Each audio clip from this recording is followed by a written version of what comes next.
Alors, c'est avec une immense joie que nous voulons vraiment partager la parole avec vous. Et c'est toujours édifiant de partager la parole de Dieu, surtout nous sommes à la fin des temps et l'approche de notre Seigneur Jésus-Christ est très imminente. Alors, frères et sœurs en Christ Jésus, aujourd'hui, vous devriez savoir que le meilleur choix pour vous dans votre vie sera toujours de pardonner. La Bible nous dit dans le livre de Matthieu 6, verset 12, et c'est un verset que nous récitons beaucoup de fois lors de nos assemblées et dans l'église. Et là-bas, la Bible dit, pardonne-nous nos offenses comme nous pardonnons aussi à ceux qui nous ont offensés. Souvent, en priant ce genre de prière, il y a beaucoup de personnes qui se maudissent en quelque sorte sans les savoir parce qu'ils disent pardonne-nous nos offenses de la même manière que nous pardonnons à ceux qui nous ont offensés. Alors que quand nous voyons dans la vie de la plupart des personnes, nous allons voir que le pardon n'a pas été définitif dans leur cœur. Et si c'est de cette même manière que Dieu doit vous pardonner, est-ce que le pardon aussi du côté de Dieu sera définitif? Alors il est très important de réfléchir sur ce sujet. Est-ce que moi j'ai véritablement pardonné à toutes les personnes qui m'ont offensé? Le pardon est vraiment essentiel et elle est très importante car votre salut en dépend. Alors aujourd'hui nous allons voir avec vous 5 états d'un cœur qui n'a pas complètement pardonné et soyez attentifs et donc en analysant ces états-là, donc vous pouvez savoir si vous aussi vous avez réellement pardonné ou si vraiment vous demeurez encore dans le manque de pardon. Nous allons voir 5 états. Premièrement, un cœur qui n'a pas pardonné, complètement pardonné, c'est un cœur qui s'irrite quand on parle du bien de celui qui l'a offensé. Ce cœur sera toujours irrité quand on parle du bien de celui qui l'a offensé. Et dans le livre de 1 Samuel, la Bible va nous apprendre quelque chose là-bas. 1 Samuel, le chapitre 18, les versets 7 à 8. La Bible dit là-bas, les femmes qui chantaient se répondaient les unes aux autres et disaient, Saul a frappé ses 1000 et David ses 10 000. Saul fut très irrité et cela lui déplut. Donc, là, dans la vie de Saul entretenait vraiment cette jalousie profonde là et contre David. Donc, il n'avait pas complètement pardonné le roi David. C'est pourquoi, à chaque fois qu'on disait du bien de David, Saul était irrité. Avez-vous les mêmes pressentiments quand on parle de celui, vraiment du bien de celui qui vous a offensé dans le passé? Avez-vous ces mêmes pressentiments? Est-ce que votre cœur est irrité lorsqu'on parle du bien de celui qui vous a, de celui ou celle qui vous a offensé dans le passé? Si c'est le cas, comprenez bien que vous n'avez pas complètement pardonné et vous devriez le faire. Frères et sœurs en Christ, sachez bien ceci, le manque de pardon peut nuire à votre communion avec Dieu le Père. Et son désir le plus ardent est que vous pardonniez. Et l'état numéro 2 d'un cœur qui n'a pas complètement pardonné, c'est ce cœur-là qui regarde d'un mauvais œil. Un cœur qui n'a pas complètement pardonné, c'est un cœur qui regarde toujours méchamment celui qui l'a offensé. Même s'il se rencontre dans un lieu, il regarde d'un mauvais œil. Il regarde avec méchanceté parce qu'il n'a pas complètement pardonné la personne. Dans les mêmes livres de Samuel, chapitre 18, Samuel 1, chapitre 18, verset 9, la Bible va nous dire là-bas, et Saul regarda David d'un mauvais œil à partir de ces jours et dans la suite. Saul entretenait vraiment de la méchanceté, de la haine contre le roi David. Il n'y a pas pardonné. Alors que David ne lui a rien fait en réalité, frères et sœurs. N'est-ce pas étrange? S'irriter, se mettre en colère, garder rancune de quelqu'un qui ne t'a rien fait. Frères et sœurs, ne vous tuez pas à petit feu. Ne gaspillez pas votre vie avec le manque de pardon. Bien vrai que le monde est rempli de gens mauvais aujourd'hui.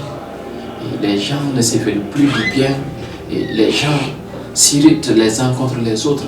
Les gens projettent des projets maléfiques contre les uns contre les autres. Mais votre meilleur choix serait toujours de pardonner. Vous avez besoin de pardonner afin que le Seigneur aussi vous pardonne.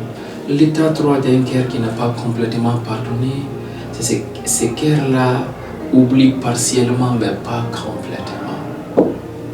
Ceci est très important.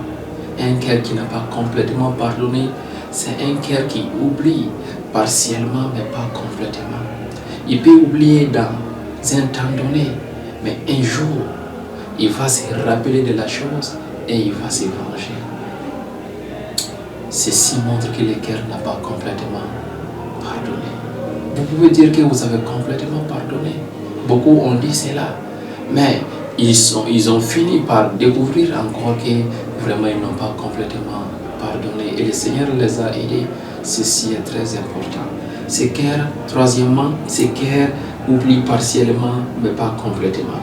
Toujours dans le livre de Samuel, cette fois-ci, nous allons lire dans les livres de 2 Samuel, chapitre 16, le verset 7. Là-bas, la Bible dit, c'est un homme qui jeta des pierres à David et à tous les serviteurs du roi David, tandis que tous les peuples et tous les hommes vaillants étaient à la droite et à la gauche du roi. Donc, ce jeune homme-là va lui lancer des pierres et il va l'insulter. Et lorsque nous prolongeons encore notre lecture dans les versets 7 à 8, la Bible dit, Shimei parlait ainsi en les maudissant, va-t'en, homme des sangs, méchant homme. Le verset 8, l'Éternel fait retomber sur toi tous les sangs de la maison de Saul dont tu occupais le trône. Et l'Éternel a livré le royaume entre les mains d'Absalom, ton fils, et te voilà malheureux comme tu le mérites, car tu es un homme de sang. Et ce gars-là a insulté le roi David. Mais David ne va rien faire. Un de son garde-corps même va proposer au roi de tuer ces gars-là, les gars qui l'insultaient. Mais David va dire non, ne le faites rien et ne l'en empêchez pas. Peut-être que c'est Dieu même qui l'envoie faire ça. Donc, on peut dire qu'à ce moment, donc sans vraiment lire la suite de l'histoire, on pouvait dire que David avait complètement pardonné les insultes, les injures du Messie là. Mais lorsque nous regardons encore dans la Bible, dans le livre des un roi, les chapitres 2, les versets 8 à 9. Qu'est-ce que le roi David va dire? Il va dire, voici, tu as près de toi Shimei, l'homme qui l'a insulté, fils de Gera, de Jamit, de Bachirum. Il a prononcé contre moi des malédictions violentes les jours où j'allais à Mahanaïm. Mais il descendit à ma rencontre vers le Jourdain, et je lui jurai par l'Éternel en disant, je ne te ferai point mourir par l'épée. Le verset 9. Maintenant, tu ne laisseras pas impuni, car tu es un homme sage, et tu sais comment tu dois le traiter. Tu feras descendre ensanglanter ses cheveux blancs dans le séjour de mort. Vous voyez, David avait partiellement oublié cet acte, mais il ne l'avait pas complètement oublié, car au jour de sa vieillesse, il va ordonner à son fils Salomon de tuer cet homme qui l'a insulté. David n'avait pas complètement pardonné. Oui, vous pouvez voir cet même état en vous. Vous pouvez oublier partiellement, mais pas complètement. Cela montre que vous n'avez pas complètement pardonné. Frères et sœurs, faites très attention avec ces choses-là. Ce n'est pas de l'amusement. Vous avez besoin de pardonner pour rentrer au paradis. La venue du Seigneur Jésus-Christ est très imminente. Et nous l'entendons avec impatience. Et nous avons besoin de tout régler avant ces merveilleux jours. Alors, l'état 4 d'un cœur qui n'a pas complètement pardonné, c'est ce cœur-là qui entretient plus de pensées négatives que positives concernant la personne qui l'a offensé. Ce cœur pense toujours négativement. Donc, quand on parle de la personne qui l'a offensé, il parle plus négativement, il pense négativement que positivement. Donc, ses pensées seront toujours négatives. Dans ses pensées, il ne veut que faire du mal à la personne qui l'a offensé. Donc, dans le livre toujours de 1 Samuel, les versets 24, non, les chapitres 24, disons, les versets 12, et là-bas, David va parler, il va dire, « Vois mon père, vois donc les pans de ton manteau dans ma main, puisque j'ai coupé les pans de ton manteau et que je ne t'ai pas tué.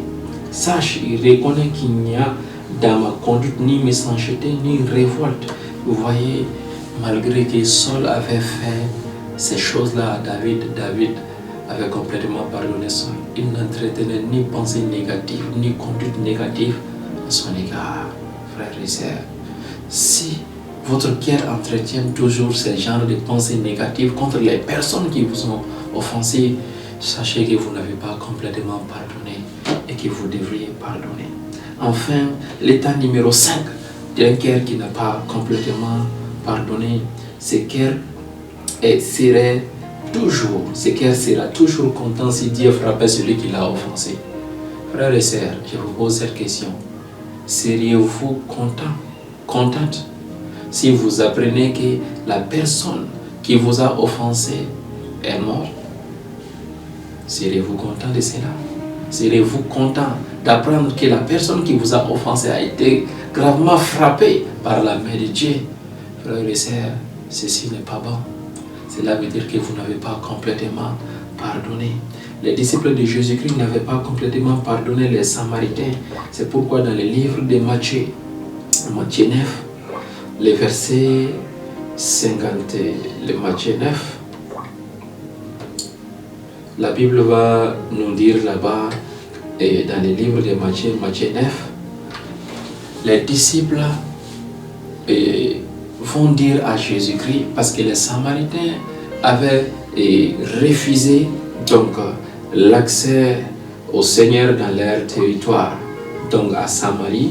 Donc, qu'est-ce que les disciples de Jésus-Christ vont faire là-bas? Donc, ils vont dire à Jésus-Christ, ordonne-nous de commander au feu de descendre sur ces Samaritains-là. Donc, c'est Luc 9, au lieu de Matthieu 9, excusez-moi, Luc 9, les versets 53 à 54. Mais on ne le reçut pas, parce qu'il se dirigeait sur Jérusalem. Les disciples Jacques et Jean, voyant cela, dirent, « Seigneur, veux-tu que nous commandions que le feu descende du ciel et les consume ?» Et il n'avait pas d'abord reçu ce cœur de pardon. Il voulait toujours se venger. Un cœur qui n'a pas complètement pardonné voudra toujours se venger de celui qui l'a offensé. Et il serait content que Dieu a sévèrement puni vraiment la personne qui l'a offensé. Alors que ceci n'est pas la volonté parfaite de Dieu. Dieu veut que les méchants se détournent de sa méchanceté et viennent sur la bonne route et prennent le bon chemin. Ça, c'est la parfaite volonté de Dieu, votre Père. Alors, sachez ces 5 choses. Et si vous voyez ces 5 choses en œuvre à vous, sachez que vous n'avez pas complètement pardonné. Vous avez besoin de renoncer à vous-même. Peu importe ce que les gens vous ont fait, ne regardez pas à cela. Imaginez, vous et moi, nous avons fait plus à Dieu. Mais il nous a pardonné à cause de son amour. Et nous avons besoin d'imiter Dieu envers nos prochains. Nous devons les pardonner comme le Père nous a pardonné. Oui, je sais que vous manquez de force et que l'action là a été trop dure. Mais soumettez-vous à Dieu, renoncez à vous-même, ne vous donnez pas raison. Dites simplement ceci: Seigneur, je vais pardonner, aide-moi à pardonner. Et invoquez le sang de Jésus-Christ sur votre cœur. Seul le sang de Jésus-Christ peut guérir votre blessure et effacer ces douleurs-là. Dieu veut vous aider. Dieu veut t'aider, mon frère, ma soeur. Je te parle spécialement. Ce message est pour toi. Quand il attend, prie genoux et vraiment viens dans la présence du Père. Il veut faire un nouveau départ dans ta vie. Il veut que tu sois sauvé. Il ne veut pas venir en étant trouvé que tu vis encore dans le manque de pardon. Pardonnez à tous ceux qui vont offenser et le Seigneur vous bénira. Demeurez bénis dans sa grâce. Je vais prier pour vous. Que la main de l'Éternel soit sur vous et vous aide à pardonner. Que le sang de Jésus-Christ nettoie tout dans votre cœur. Nettoie tout ce qui ne fait pas la volonté parfaite de Dieu en vous. Et que vous soyez vous-même sanctifiés. Que vous soyez remplis de force, la force de pardonner. Sachez que c'est la meilleure décision à faire.